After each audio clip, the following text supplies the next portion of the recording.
Hi guys. आज मैं आपको बताऊंगा कि जीएसटी के अंदर PMT-09 फॉर्म क्या होता है और इसे कैसे फाइल किया जाता है।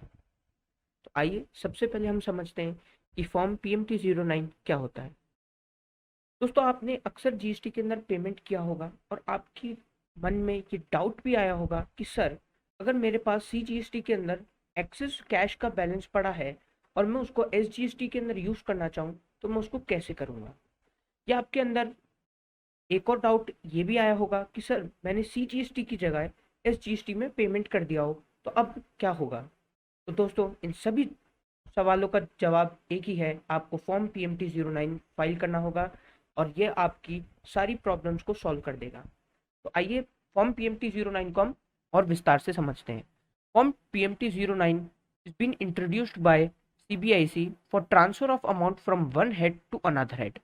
का मतलब आप एक हेड से दूसरे हेड के अंदर अमाउंट को ट्रांसफर कर सकते हैं। लाइक CGST का अमाउंट जो मेरे पास अवेलेबल है वो मैंने SGST में ट्रांसफर कर दिया, या SGST का अमाउंट IGST में कर दिया।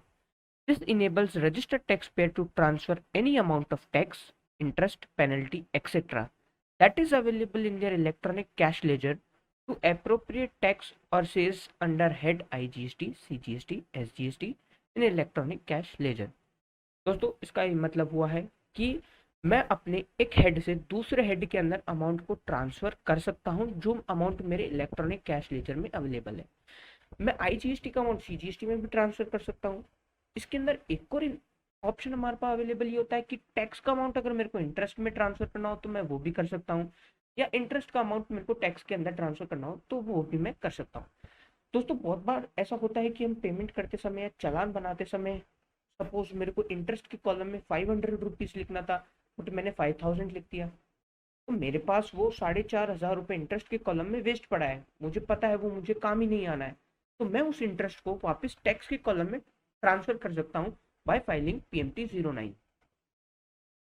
PMT-09 की हम कहाँ कहाँ पे यूज कर सकते हैं। Payment made in wrong heads, major या माइनर। आपने कोई गलत हेड के अंदर पेमेंट कर दिया हो, जैसा मैंने आपको पहले बताया CGST का पेमेंट SGST में कर दिया हो, या टैक्स का पेमेंट आपने इंटरेस्ट के कॉलम में कर दिया हो। दोस्तों, क्या होता है कि हमको कॉलम जो है वो अप्रोप्रिएट सेलेक्ट करने होते हैं। कॉलम मतलब माइनर हेड या मेजर हेड।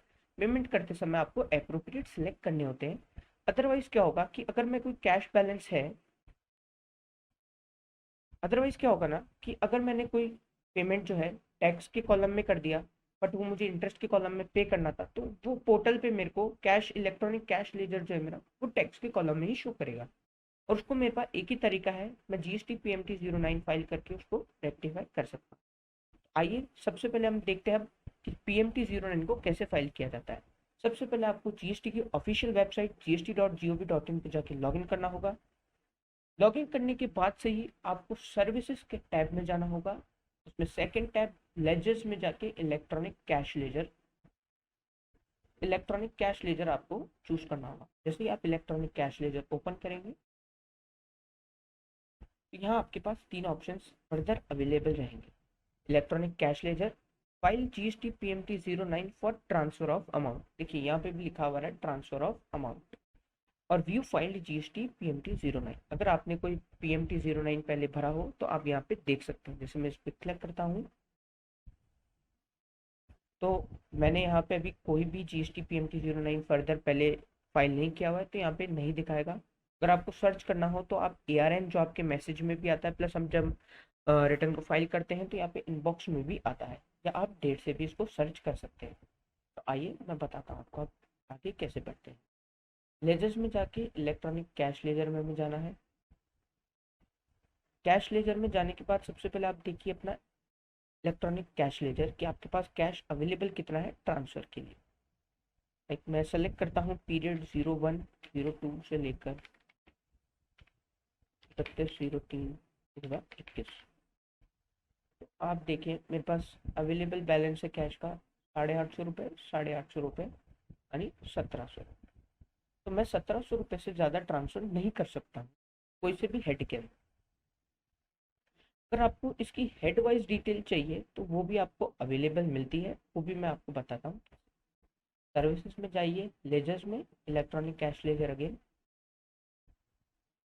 जैसे ही हम चूज करेंगे ऑप्शन फाइल GST PMT-09, तो ये हमको डिटेल्ड एक इन्फॉर्मेशन बता देगा कि हमारे पास कहाँ कहाँ पे क्या क्या पैसा पड़ा है। तो दोस्तों आप जैसे देखेंगे मेरे पास इंटीग्रेटेड टैक्स के अंदर किसी भी माइनर हेड के अंदर कोई भी अमाउंट नहीं पड़ा है। सेंट्रल टैक्स के अंदर मेरे पास 850 रुपये लेट फीस के अंदर है। और सेम SGST के अंदर भी मेरे पास सेंट्रल टैक्स में सॉरी SGST के अंदर भी मेरे पास लेट फीस में 850 रुपये हैं दोस्तों। दोस्तों अब मुझे ये 850 रुपये यहाँ टैक्स के कॉलम में चाहिए, वो भी IGST के अंदर चाहिए। मेरे पास सपोज मेरे पास एक लाइबिलिटी आया है 500 रुपये का IGST में भरने को, तो मैं विदाउट क्रिएटिंग चालान उसका पेमेंट यहाँ से कर सकता हूँ।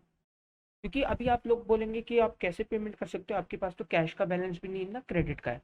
बट मैं ये 850 रुपये यहाँ से यहाँ पे ट्रांसफर कर सकता हूँ और फर्दर उसका फिर पेमेंट कर सकता हूँ। तो आइए मैं बताता हूँ कैसे करते हैं। देखिए ये आपको आपका प्रीव्यू बताएगा अपडेटेड कैश लेजर का। इसके बाद अगर आपको ट्रांसफर करना हो तो कैसे करें। ट्रांसफर द अमाउंट फ्रॉम, यहाँ पे आता है कि कौन से हेड से ट्रांसफर करना है अमाउंट आपको और कौन से हेड में ट्रांसफर करना है। तो लाइक मेरा मेजर हेड में सिलेक्ट करता हूँ CGST के अंदर। मैं पीस के कॉलम में से अमाउंट को ट्रांसफर करना चाहता हूँ, यहाँ पे अवेलेबल बैलेंस बता देगा आपको। और इसको मैं IGST में ट्रांसफर करना चाहता हूँ टैक्स के कॉलम में 500 रुपीज़। तो मैं यहाँ पे इसको सेव कर दूंगा। अब फर्दर मुझे एक और पेमेंट करवानी है भाई, CGST के अंदर 850 रुपये और मैं ट्रांसफर भी खाली 500 ही किया है, 350 रुपये में और ट्रांसफर कर सकता हूँ। तो अगेन जैसे मैं यहाँ पे CGST सिलेक्ट करता हूँ, माइनर हेड मेरे पास अभी अवेलेबल फीस का है। यहाँ पे आपको बैलेंस बता देगा कि भाई आप इतना ट्रांसफर कर चुके हैं 500 रुपये, तो आपके पास 350 रुपये भी और अवेलेबल है। नाउ अब मुझे SGST के अंदर ट्रांसफर करना है, वो भी पेनल्टीज में। तो मैं यहाँ पे मैक्सिमम 350 रुपये ट्रांसफर कर सकता हूँ। सपोज मैं यहाँ पे इसको सेव कर देता हूँ। ठीक है, now what you have to do is आपको प्रोसीड टू फाइल पे क्लिक करना है। यहाँ प्रोसीड टू फाइल पे जैसे आप क्लिक करेंगे तो यहाँ आपको वेरीफाई करके यहाँ सेलेक्ट करके फाइल PMT09 यहाँ पे आपको क्लिक करना है। यहाँ पे वार्निंग आएगा यस, देन आप यहाँ पे अपना PMT09 विद EVC और DSC फाइल कर सकते हैं। थैंक यू दोस्तों।